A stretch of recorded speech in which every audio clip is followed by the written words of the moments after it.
All right, I spent this morning with Wild Bill up in Stamford, Vermont, doing a little reconnaissance for what we got for snow, what the conditions are up there, lodging, etc. Differentials are dragging.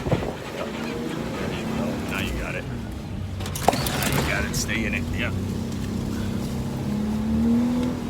Yep. Came back, posted the video up on the channel, and I thought, why don't I start working on probably the hardest thing, and by yourself, dealing with a front axle on the ground, dealing with the control arm. So my upper control arm back there, my lower, I have bolts started. Just put the coils in, you can see them. I got to put more tension on the axle, more tension to get this spring to tighten up. I run coil retainers. I'll have to put them in, the shocks, all my ABS sensor, my vent for my axle tube, my locker plunger switch wirings right here. I want to get some contact cleaner and clean all of that out nice. New pads. I chose not to run the dust shields. There's a lot of opinions on that. I know what I've had with the dust shields, with shit getting jammed up in there between the rotor. Now there's no dust shield right in there in between the unit bearing and the knuckle. In the past also, I've lost ABS sensors, which go in here. And even though I opened up and did some grinding in the dust sensor, it was still pretty hard to change on the trail. So just a look at what I've got done today. And yeah, I've been huffing and puffing, you know. Little scissors jack, floor jack, trying to get this thing level. Pretty nice day outside. Got the garage door open, some sunlight coming in, that helps. So I'm going to go a little farther and wrap it up for today. It's a work in progress. Every day we're gaining ground. I'm not going to rush this thing. I want to get it installed good. A lot of torque specs and things to be done and checked out. Steering to be adjusted. And track bar, obviously I got a new track bar bracket that Nate welded right there. So just a good day today as far as beginning the process of reassembling this front axle now that it has American iron ball joint deletes installed. It has a Barnes truss, Barnes inner C gussets, and it's been strengthened very nice. A Barnes new track bar bracket, and that's it. So that's where I'm at.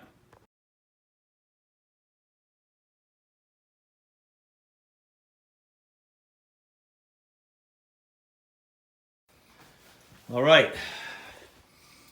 I'm not gonna lie to you. I'm winded. One of the problems that took a lot of work to do is the new track bar bracket. So different setup here. So my track bar bolt, the bolt that holds my track bar in place, you can see there's a stud. This thing comes off. Basically the back of my steering stabilizer will hook up right here. And then when I put my tie rod on, it'll come down and connect to the tie rod. Right now I just have the drag link on. For whatever reason, you know, the Jeep's not lined up. I don't know. It just seemed like I had to undo the connector here for my track bar, which was set up so that the vehicle was perfectly centered over the frame rails, and I had to extend it out about 1/4 of an inch. So when I got the weight of the vehicle on it and the tires are back on, I can take measurements off my frame to the outside of the tires, and then I can just loosen this up and adjust it. But the important thing is it's through. On the back side, there's a flag nut. You can see the flag nut. That flag nut is caught on the steel right there, and under the vehicle's weight, I'll torque that to 125 foot-pounds. I put the sway bar end links are hooked up. The coil retainers are both sides are on. The coils are sitting in place. The drive shaft, I didn't do anything with that. We'll look at that from a different angle. Obviously, I did the shocks. The bolts are through. Nothing is torqued. And the big thing here is just making sure that the ABS wire and the brake line come through the shock in between the coil perch right here, because they're going to work their way through this clamp, come around, and then go into the unit bearing right there. Not bad for just kind of starting.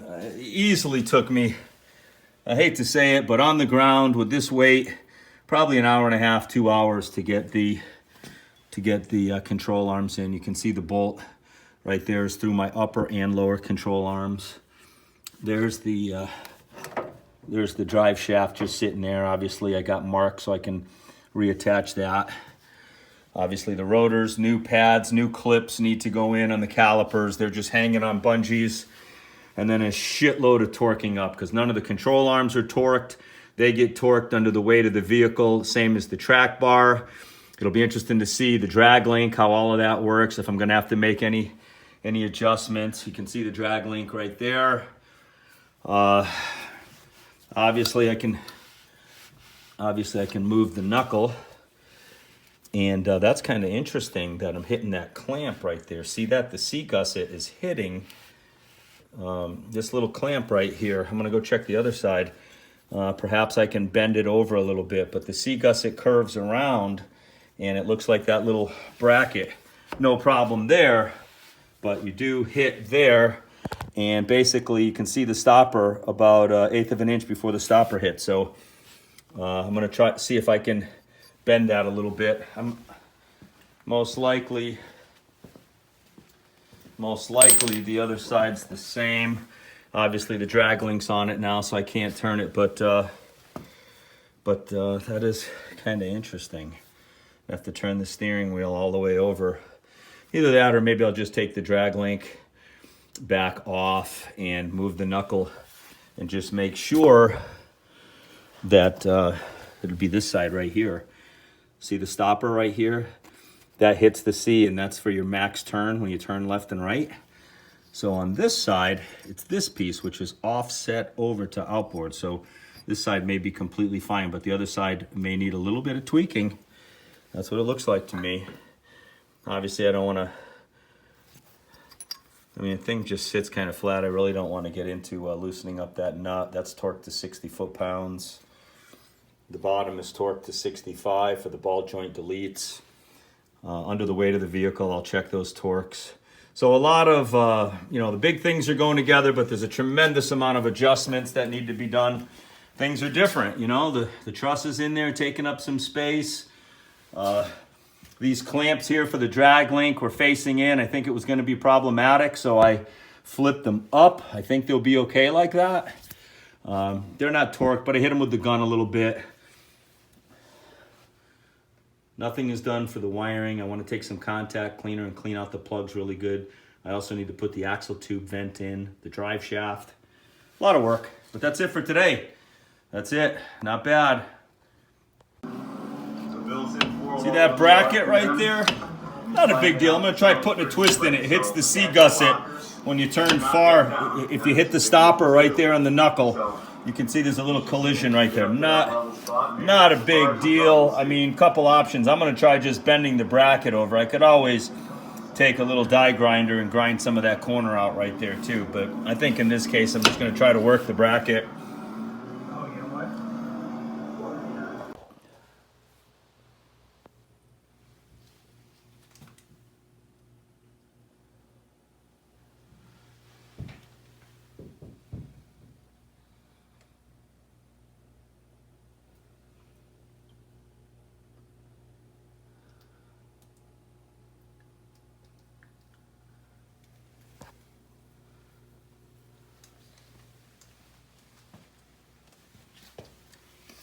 Putting all new guides for the brakes in.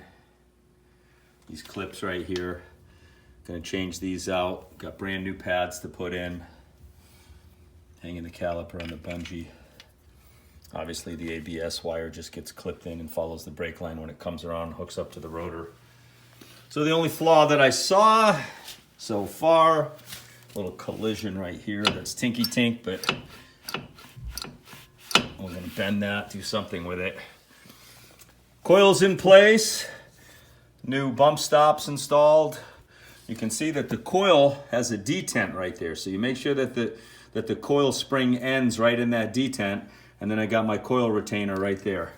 The wires are just hanging there. Like I said, tomorrow I wanna clean them out with contact cleaner before I plug them in.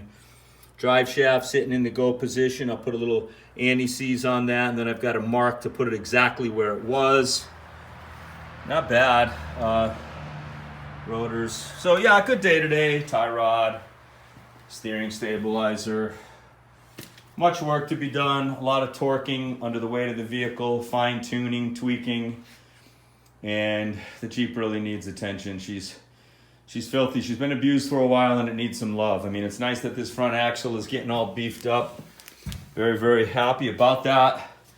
But we gotta fix some stuff. Also need to order a rear shock. I'll probably do that tonight. 2.0 bypass shock for the rear. Freaking Badlands, man. These are the hard rock rails. I've been so happy with them because they take such a beating.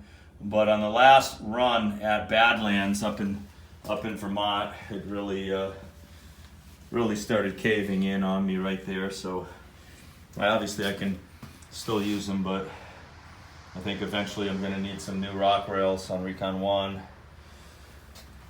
Yeah, back here I got my metal cloak fender flares. You can see the loop there that I cut out when I put my exhaust loop delete in. There we go, the Yokohama Geolander XMT, JF Off-Road. Who the hell's that guy sitting there? That's Dwayne, driving the Creeper. Trail number 7, one of our favorite trails. Not bad. Good day today. Good day today.